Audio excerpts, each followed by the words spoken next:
Hey everyone, welcome to the Recruitment Show. We are talking about all of the major topics that people are discussing right now. Everything recruiting, future of work, and everything in between. I've got guests from all over the world to come and share their perspective and their thoughts and feelings and all of that stuff on these key topics. It might not be politically correct. It might not be what you want to hear, but it's people's perspectives, and it's important to hear people's perspectives.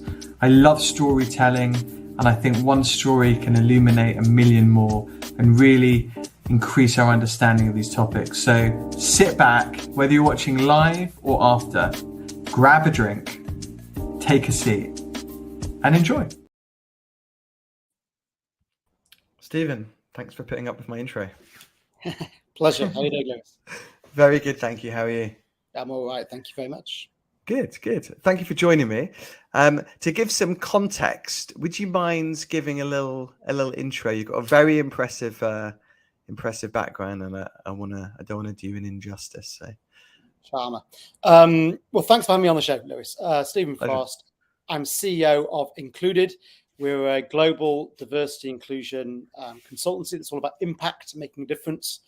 My background's commercial, advertising, management consultancy, but I'm a nice guy, honestly. And then I kind of went into diversity inclusion kind of almost, just by chance, really. I got involved in 2000s-ish in the States with the gay marriage campaign in Massachusetts, which is the first state to legalize gay marriage in the States. Came back, I was going to volunteer for Stonewall in the UK, but there's actually a job going. So I set up the Diversity Champions Good Practice Program back in 2004. And I did that for 3 years, and then moved to the Olympics, where I was chief of staff and head of diversity for the London Games, the London 2012 Olympics and Paralympics, which was great. But I lost all my hair.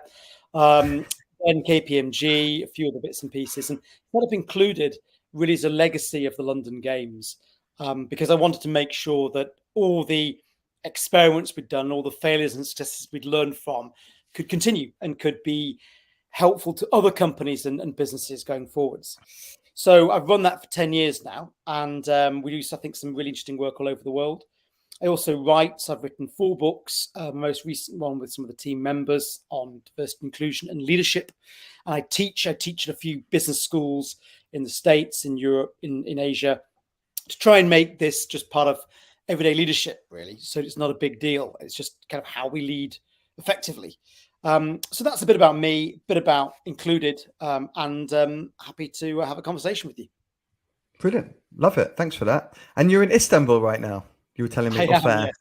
I'm working remotely, very modern, working remotely for a week or so in Istanbul. And great. Nice. And is that just out of interest, is that how your company has evolved? So you guys all working remote, different countries, or have you gone kind of back to an office vibe? It's really interesting because we've always taken a lead from our own people.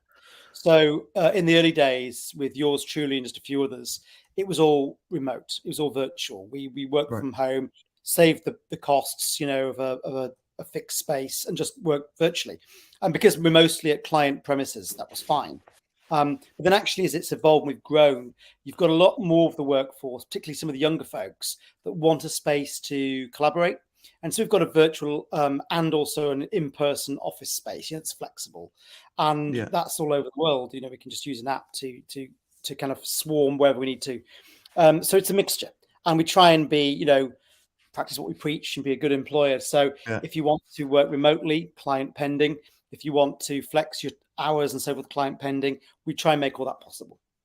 Yeah. How have you found that to work in reality? Like, do you find people are enjoying the freedom of working from anywhere, or they like feeling like they want to like see folks in person in real life, like sit next to them? And a bit of both, right? I mean, I remember being on a panel at the height of the pandemic, and this one fellow panelist, she made a brilliant comment, which was that, this whole forced virtual that's happened in recent years means that when we are in person, we don't take people for granted in quite the same way. It's more of an event. It's more special to actually be in person with somebody.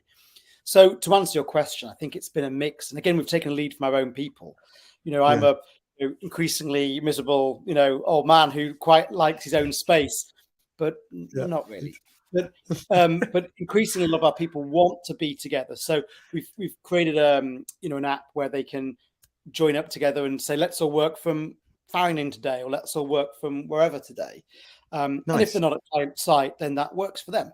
So people tend to do a blend. People tend to kind of do a few days together, a few days on their own, and of course at client site as well. I really like that. And are your folks based in the UK? Mostly. We've got most of our folks in the UK. We've got a couple of folks in the States, a couple of folks in mainland Europe, and a couple of associates in Far East Asia. Yeah, that's interesting. So we are also a fully remote organization.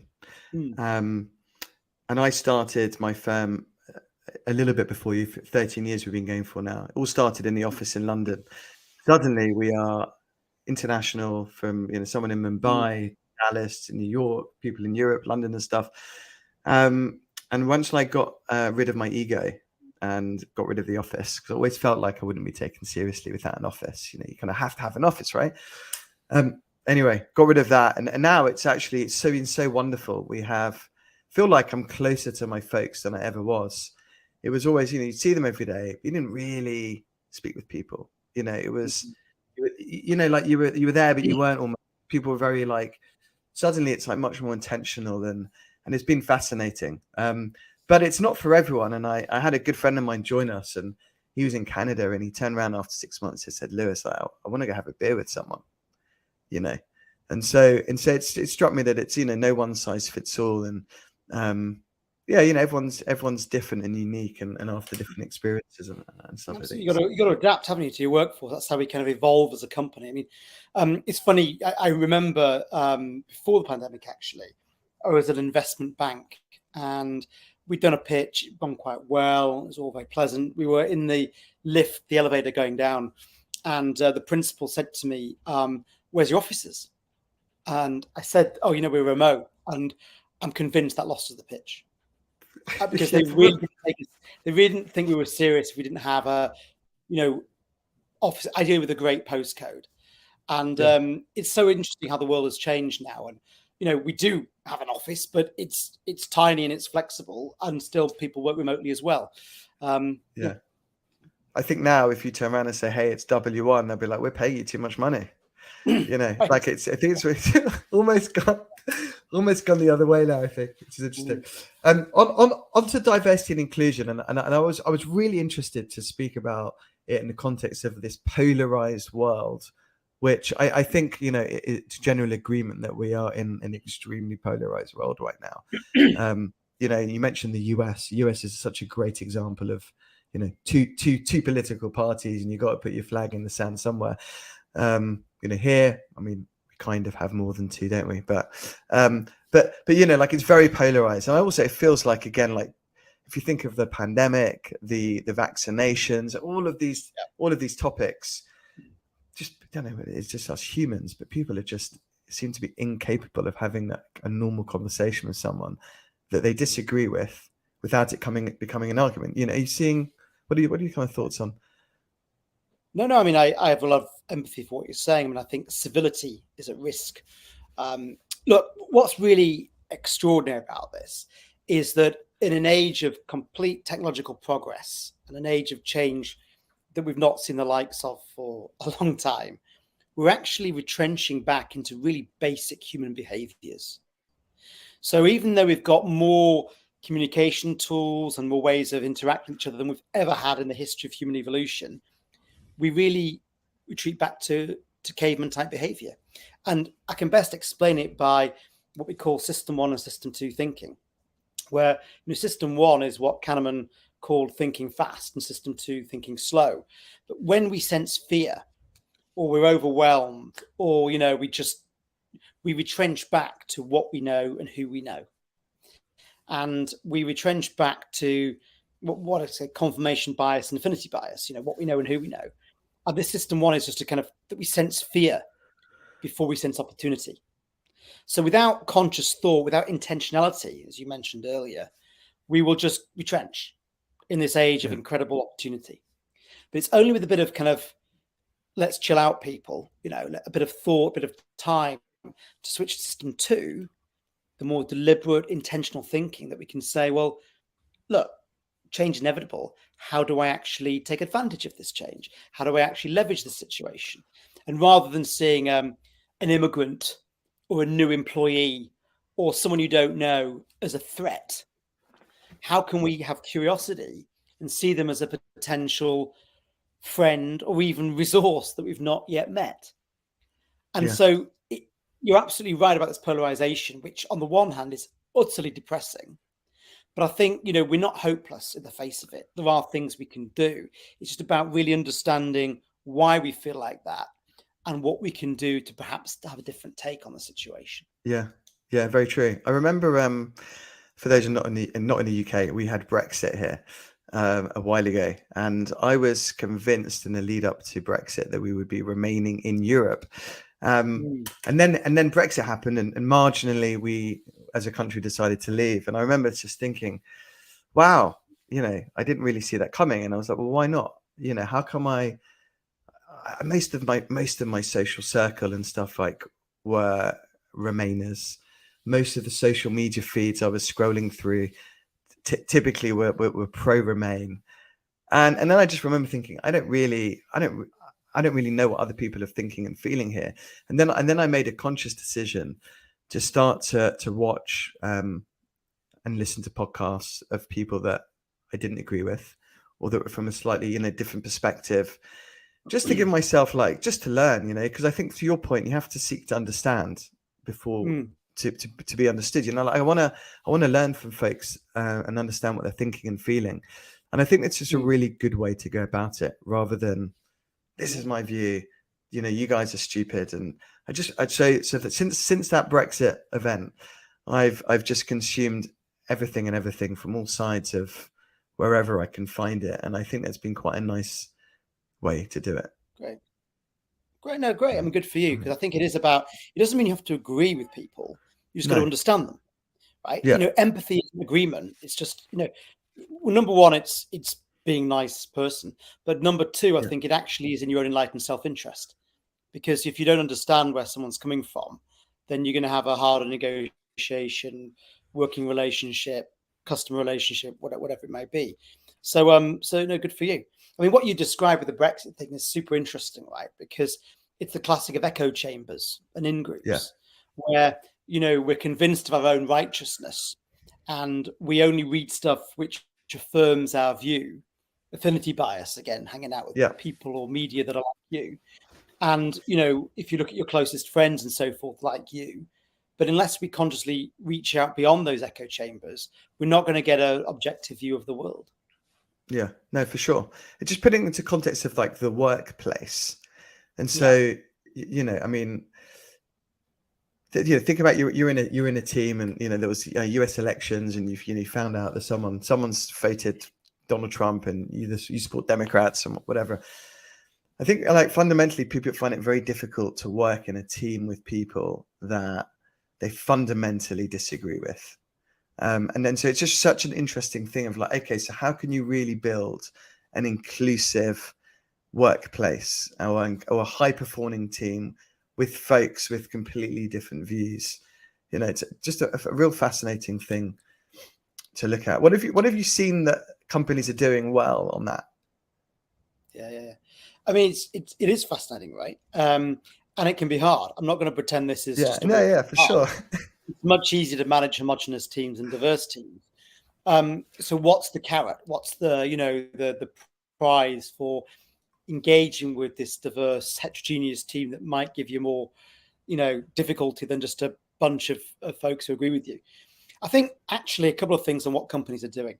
The first is that society generally is looking to companies to do this.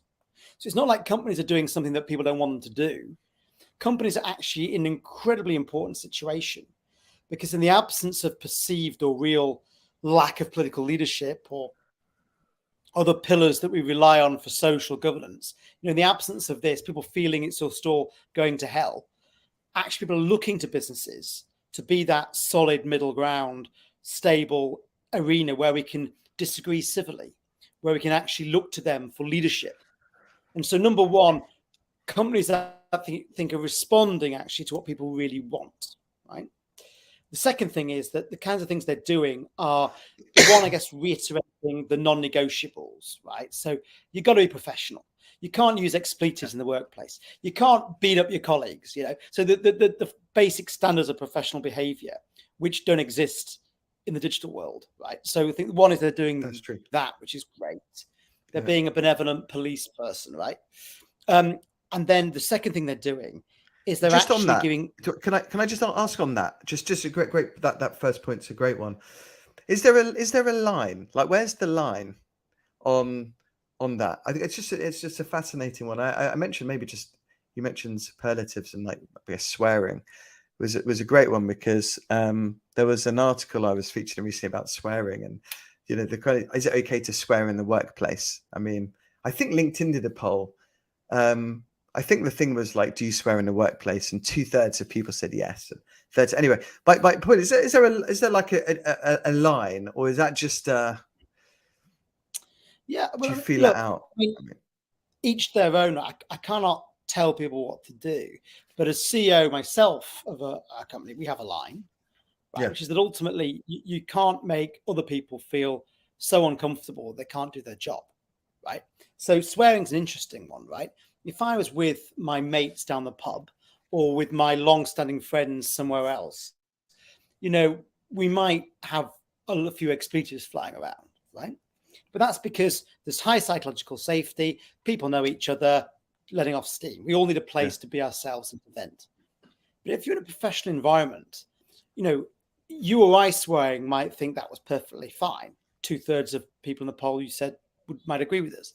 But actually, if you're more junior or new to the team or feeling isolated, it could be an incredible, what we call microaggression or microbehavior, something that actually shuts you down and makes you feel not welcome. And when I've worked with investment banks and on the trading floor with media companies in a high pressured sales environment, if you're constantly hearing people effing and blinding all day, it's quite aggressive. It's quite intimidating. You don't feel you can necessarily take part. So in other words, it's bad for inclusion. So if you want a more diverse, inclusive environment, even things like that can be a problem. So for me, the line is professional behavior. And the codes of that would be, the law, no harassment, victimization, intimidation of colleagues, right? Would be civility, right? Listening more than talking, not interrupting people in meetings, not using like aggressive language that will shut down the conversation. And then just common sense. Like, are you actually bringing people in or shutting people out? Are you opening things up or closing things down? And I think that line is important because in a sense, you can believe whatever you want to believe. But in terms of how you behave, you've got to think about other people. Your number two, before I ask a follow-up question on that. Fine. Well, my number two, now I've got to go back to my train of thought. The number one business... before you... Fine. Okay.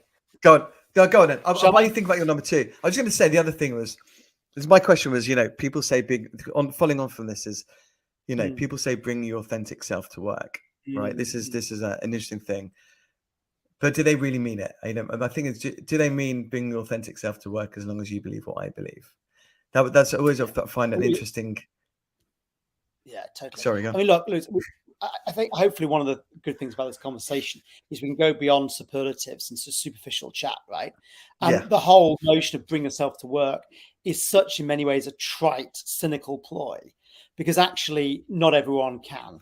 And I would go so far as to say not everyone should, right? So first of all, not everyone can, right? If it's your company or my company, you'd think, wouldn't you, that we can bring ourselves to work, right? And you'd think, therefore, it might be harder for people who are more junior or new or whatever to bring themselves to work. It's more of a risk for them, you might think. But actually, in terms of should you bring yourself to work? Well, if yourself is swearing nonstop, being aggressive, short-term, maybe you shouldn't, right? So what does this really mean? I think what it means is, look, we want to create an environment at work where you can belong, right? And there are certain things that we can do to make you belong. You're not going to feel harassed, victimized, or intimidated. You're going to be able to put forward your ideas and people are going to listen to you. You're going to be able to disagree with your boss without fear of retribution. You're going to be able to contribute your intellectual and, values-based stuff to your product or service, right? That's what this should be about. Bring yourself to work. Bring your best self to work, but don't bring your, worst self to work, because that ain't going to help anybody.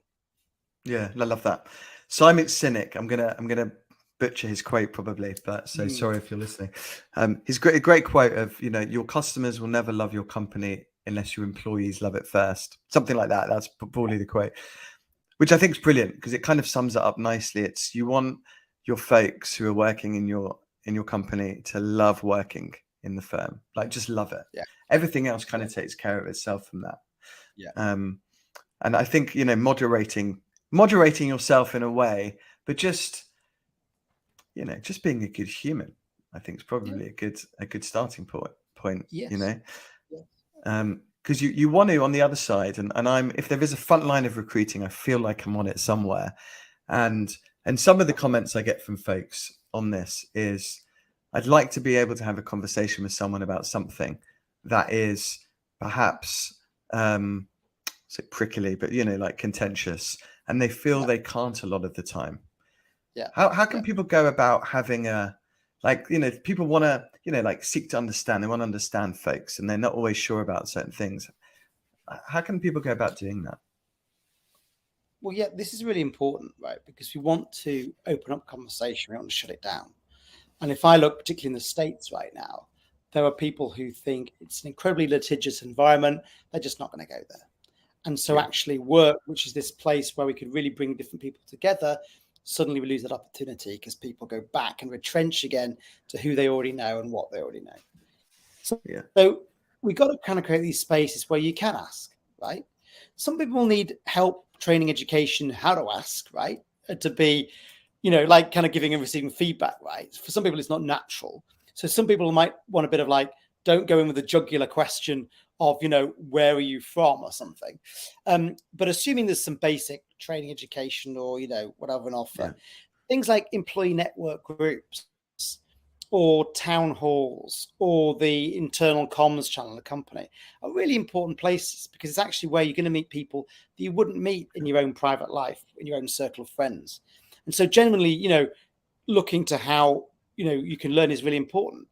And to emphasize why this is so important, if I think about, lesbian and gay history, which is something I've been involved with from Stonewall days, one of the major reasons we've had such progress, particularly in the UK, is because most people who aren't lesbian or gay know somebody who is.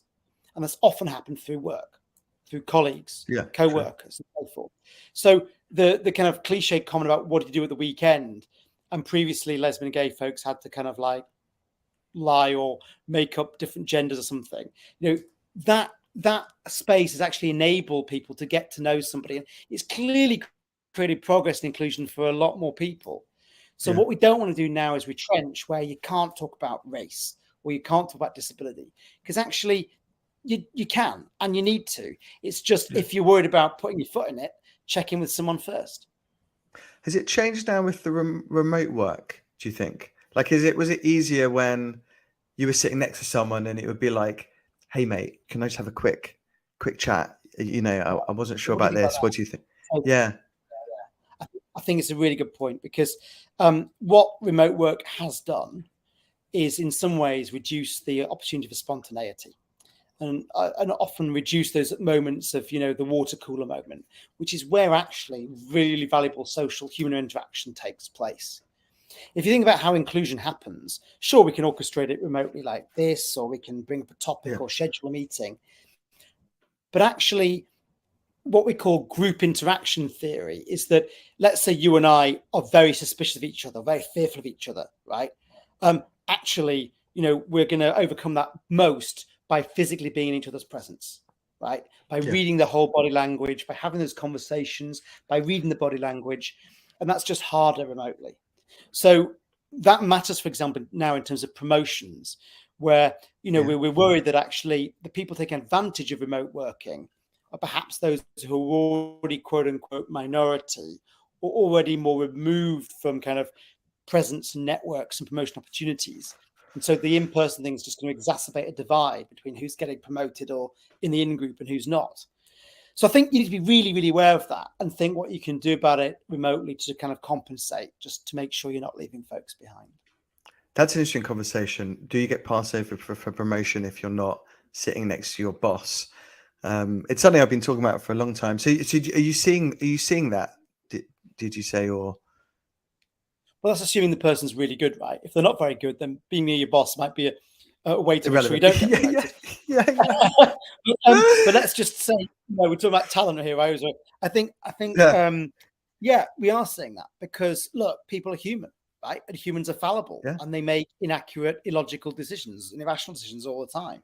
So I would try, for example, to make sure I've got equal amounts of data on everyone I'm considering for promotion.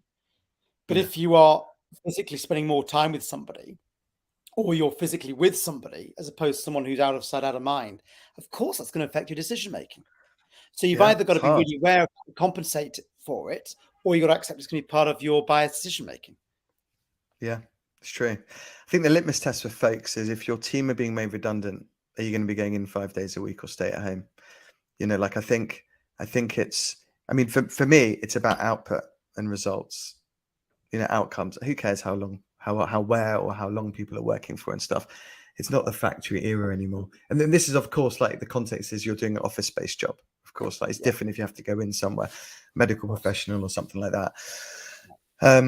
But it's difficult, and we are human. And if you really like the person sitting next to you, and you kind of know they're not doing as good a job as someone else, it's really difficult to go and give the promotion to that other person. It's a really tough one. Are there any good things that leaders can do to, like, given this like, and it's also, we talk about remote and not, and I think also it's worth mentioning that most are hybrid, which is what I think the worst, because if everyone's at home or everyone's in the office, everyone's kind of doing the same stuff. When it's hybrid, it feels like a bit of a minefield on this. Yeah, I mean, I think there are things that we can do, right? Look, I'm an eternal optimist, and we can consciously affect our decision making. We're not just passive in the face of this. So I think one simple thing is diary audit, right? Who are you spending time with? Like, are you giving all of your direct reports and key people equal time and access to you? Are you holding regular office hours or town halls to give everybody access to you, right? Are you actually kind of corroborating your decision making on the big decisions like hiring, firing, promotions? Have you got a diverse panel that's involved in that? Are you scoring people independently and only conferring afterwards to avoid this kind of snowball bias thing? There's loads of things you can do like that to make sure you're generally trying to be objective as possible. But again, it requires us to be into calm, deliberate, intentional mode to do that. Yeah. Just moving on to the individual, because there's a lot of this conversation, or just this particular bit generally, is around what companies should be doing and what leaders should be doing. But also, I just feel so much of it should be on yourself. I always call it like being the CEO of your career, like work on yourself. Take responsibility for yourself and do things. So anything like what are your thoughts on what people should be doing to have, to foster these conversations, to seek to understand people, whether it's going and listening to like some crazy podcast by some, whatever. What are your thoughts on that? So look, our theory of change, or how we think, people can change, comes from what we designed in the Olympics way back when. And we've used it ever since, which is understand, lead, and deliver. So understand is why, right? Why should we be having this conversation? Maybe because you don't know much about disabled people, right? Why? Then lead is the fact that it's your work, right? It's not, you can't outsource leadership. So if you want to be more conscious of difference, you can't just assume someone's going to teach you. You've got to make an effort yourself. And then thirdly, deliver. You got to do something, right? Just reading a liberal newspaper or thinking that, you've got it down does not win awards, right? You've actually got to do something. So understand, lead, deliver is the framework I'd recommend. And a practical example would be, in terms of understand, let's take generational differences, right? Most of my clients tend to be my age group, right, in their 40s. Right. And a lot of them privately moan about the 20-somethings, right? Well, have you actually had a conversation, right? Have you actually listened, learned, maybe even change your perspective in response to some evidence that they've said? I remember giving lectures in university 10 years ago, and it was in some ways one way. Now students will be on their phones in real time in class and let you know if a source is out of date or a paper's been superseded, right? You've got to kind of co-opt people in your own learning environment. Yeah. Then I think it's need, right? It's you, right? So if I asked you, Lewis, right, to think about your 5 closest friends in the world, your 5 closest colleagues in the world, right, your partner, your neighbors, it might be, I'm not saying it is, but it might be more homogenous than you think. So what are you doing to diversify that group? What are you doing actually in terms of your own bias, affinity and confirmation bias? And the fact is, right, I need to reach out to more people I don't know, or make sure I'm talking to her in the company that I haven't spoken to for a while. So again, what are you doing? And the third thing will be deliver, right? So and a really, really simple thing that I've given to lots of my clients is what I call the platinum rule. And the platinum rule is different to the golden rule. The golden rule is how I was brought up, which is always treat people as you wish to be treated, right? Really nice, polite and friendly. But it's not enough. The platinum rule is treat others as they wish to be treated. So actually, wow, okay, you like, the town hall's better in the afternoon, even though I'm a morning person, right? Or, actually the team prefer working in an office, even though I'm a remote person. How can we adapt to others? And if we can all think about our why, think about our own work, and then do something practical to demonstrate that we've listened and learned, and then that is a massive contribution towards inclusion. And not only is it you adapting and being a nice human being, as you said, it's also your own professional development, right? Yeah. Like, I'm a bit of a technophobe, and I've just got to lean into it and embrace the fact that a lot of my younger colleagues are all over tech. If I don't make an effort, I'm going to get left behind. So there is a bit of that kind of adaptation process, which is nice, but also essential for your own learning and progress. Yeah, I think to that point, it's a good point. A lot of people are so set in their ways, but from all different sides. So like, you're the fantastic leader that's thinking about your team and how they want to work and providing the right environment. You'd find a lot of people, whether they want to admit this or not, it often doesn't come the other way. It's no, so I've got to work this way, and I'm not prepared to be flexible. And so, to get on in life, to get on in work, to get the promotion, to be that leader, you've got to be thinking, you've got to be, what's the word? Probably flexible in your thinking, adaptable. I think it's got to work both ways. Yeah, the two-way street's really important, right? Because I'm with the kind of the 40, 50 something CEO who's like, you won't believe what they want now. And I'm also with the 20 something, 30 something in the network group who's like, I can't believe the CEO doesn't do this. Well, you've both got to move, right? You've both got to move. And so it's about really, and we do facilitation in these sessions where it's like, what are you going to give to get, right? You can't just expect you to get everything. So if the CEO is making a real effort to have town halls every week, even though they don't like town halls and even though they're a morning person, why don't you make an effort to show up and even ask perhaps a possibly framed question, right? And build this virtuous circle. And so you've got to do it, right? Rather than just assuming it's a one-way street, which is a highway to hell. You got to. And then also maybe save your outrage. A lot of people get outraged so quickly nowadays on these things. Save your outrage for when you really need it. But no, seriously, on the human stuff, I think it's so important. And certainly we've got, I'm sure you've used ChatGPT and some of these AI platforms that are coming down. I think for me, like the number one skill that you need to work on is human skills. Like people need to work on their human skills, and this is all of that. It's like conversation, being able to speak with folks that you don't agree with, getting on with people.